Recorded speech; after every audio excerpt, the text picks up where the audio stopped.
तुम मेरी इज्जत नहीं करना चाहती हो मत करो, लेकिन करण करण तो तुम्हारा पति है, कम से कम उसकी तो इज्जत करो।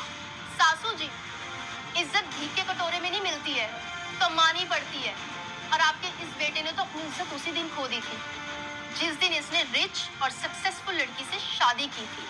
रिया, shut up! ये क्या बकवास कर रही हो तुम? It's all your fault. US में 4 साल रहने के बाद भी तुम्हें इसी गंदी नाली में आना था ना।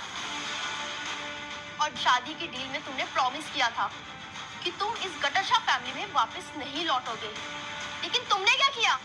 तुम मुझे यहाँ लेकर आ गए और ऊपर से पता नहीं क्या अनहाइजीनिक चीजें लगाना चाह रही है मेरे बच्चे को।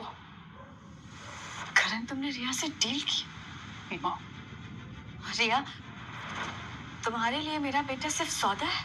आपके बेटे के लिए है, वो भी फायदे का सौदा।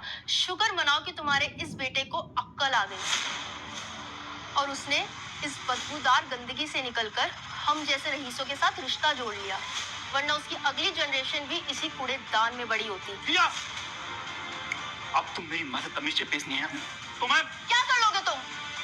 मैं इस लो क्लास झुग्गी में और नहीं रह सकती हूँ, और ना ही अपने बच्चे को इसके गंदे हाथ लगने दे सकती हूँ।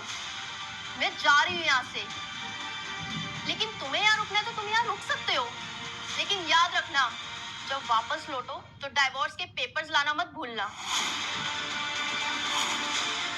WDN टेलीकॉम के वाइस प्रेसिडेंट की बेटी हूँ मैं।